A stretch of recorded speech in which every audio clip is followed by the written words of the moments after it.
তোমার হাতে থাকা স্মার্টফোনটা হঠাৎ করেই একটু পর পর অফ হয়ে যায়।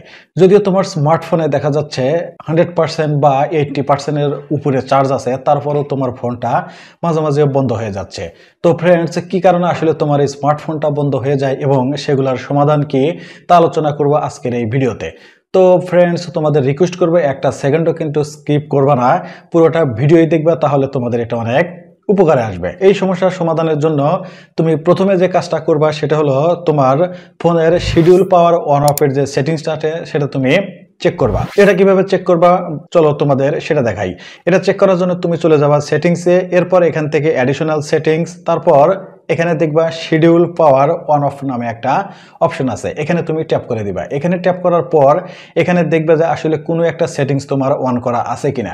যদি এই সেটিংস কোনো একটা সেটিংস যদি অন করা থাকে তাহলে কিন্তু ওই নির্দিষ্ট সময় আসলেই তোমার ফোনটা কিন্তু বন্ধ হয়ে যাবে। তো তুমি এখান থেকে এটা চেক করে যদি কোনোটা অন থাকে সেটা তুমি অফ করে দিবা।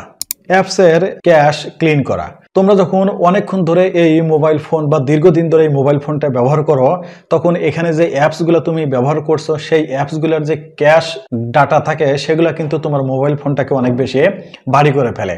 যার কারণে কিন্তু তোমার মোবাইল ফোনে যদি র্যাম কম হয়ে থাকে একটা সময় কিন্তু এটা ওভারলোড হয়ে তোমার ফোনটা কিন্তু অটোমেটিক্যালি বন্ধ হয়ে যায়। তো তুমি কিভাবে এটা চেক করবে এবং সেটার সমাধান করবা চলো তোমাদের সেটা বলছি।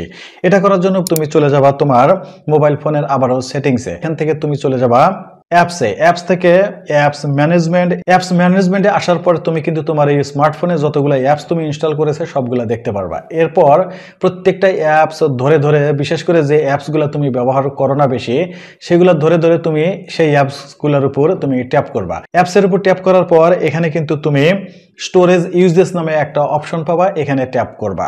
এরপর এখান থেকে তুমি ক্লিয়ার ডাটা এবং ক্লিয়ার ক্যাশ নামে একটা অপশন পাবা, এখানে তুমি ট্যাপ করে দিবা। এখানে ট্যাপ করে এটার ডাটা তুমি ক্লিন করে দিবা। আমি তোমাকে একটা দিয়ে দেখালাম, তোমরা কিন্তু প্রত্যেকটা অ্যাপস এইভাবে ঢুকে ঢুকে তার ক্যাশগুলা কিন্তু এভাবে ক্লিন করবা।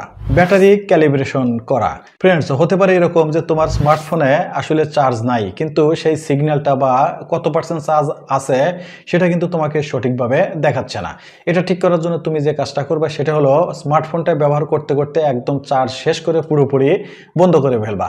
বন্ধ করার পর তুমি এটা আবার নতুন করে 100% চার্জ দিবা। এটাতে যা হবে সেটা হলো যে তোমার যে ব্যাটারি সিগন্যাল আছে এবং ব্যাটারি যে চার্জ আছে সেটার ভিতরে একটা ব্যালেন্স হবে এবং তোমার অ্যাকচুয়ালি কত পার্সেন্ট চার্জ আছে সেটাই কিন্তু তখন শো করবে। খেয়াল করো তোমার ফোন যেন কখনোই ওভারহিট না হয়। তুমি যে স্মার্টফোনটা ব্যবহার করছো সেটাতে যদি তুমি অনেক বেশি নেট ব্রাউজিং করো বা অনেক বেশি যদি গেমস খেলো, সেক্ষেত্রে কিন্তু তোমার স্মার্টফোনটা অনেক বেশি ওভারহিট হয়ে যায়। আর এই ওভারহিট হওয়ার কারণে কিছু কিছু স্মার্টফোন আছে যেগুলোতে কিন্তু এখানে সেন্সর থাকে যে ফোনটা ওভারহিট হলেই সেটা কিন্তু অটোমেটিক্যালি সুইচ অফ হয়ে যায়। তো তুমি যখন এটা ব্যবহার করবা অবশ্যই খেয়াল রাখবা এটা যেন কখনোই ওভারহিট না হয়। বেশি হিট হলে সেটা একটু বিরতি দিয়ে দেন তুমি আবার এটা ব্যবহার করবা।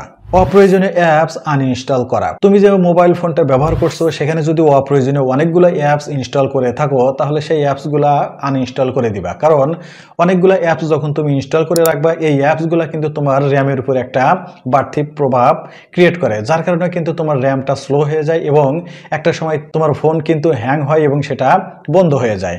সবার শেষে আমি যে ট্রিক্সটা তোমাদের সাথে শেয়ার করব, তুমি যদি এই সমস্যাটা পড়ে থাকো এবং সেটা যদি কোনোভাবেই সমাধান করতে না পারো তাহলে তুমি যেটা করবা সেটা হলো তোমার মোবাইল ফোনটা রিসেট দিবা। তবে রিসেট দেওয়ার আগে আমি তোমাদের বলবো, তোমাদের স্মার্টফোনে যদি কোনো অডিও ভিডিও বা তোমার প্রয়োজনীয় যদি কোনো ডাটা বা কোনো ছবি ভিডিও থাকে সেগুলো কিন্তু অবশ্যই অন্যত্র ট্রান্সফার করে তোমার ফোনটা কিন্তু রিসেট করে দিবা। রিসেট করলে তুমি ফোনটা কেনার পর ঠিক যেরকম ছিল ফোনটা কিন্তু আবার সেরকম হয়ে যাবে। তো দেখা যাবে যে তখন কিন্তু তোমার এই সমস্যাটার সমাধান হয়ে যাবে। তো ফ্রেন্ডস, আসলে কি কি কারণে তোমাদের এই সমস্যাটা হচ্ছে সেটা কিন্তু তুমি আমাকে কমেন্টস করে জানাতে পারো। আর আমার এই ভিডিওটা দেখার পর আসলে কোন ট্রিক্সটা অ্যাপ্লাই করার পর তোমার সেটা সলভ হয়ে গেছে সেটাও কিন্তু তুমি আমাকে কমেন্টস করে জানাবা। তো তোমাদের সাথে দেখা হবে এরকম নতুন কোনো ভিডিও নিয়ে আগামী কোনো দিনে। সে পর্যন্ত সবাই ভালো থাকো, সুস্থ থাকো। আল্লাহ হাফেজ।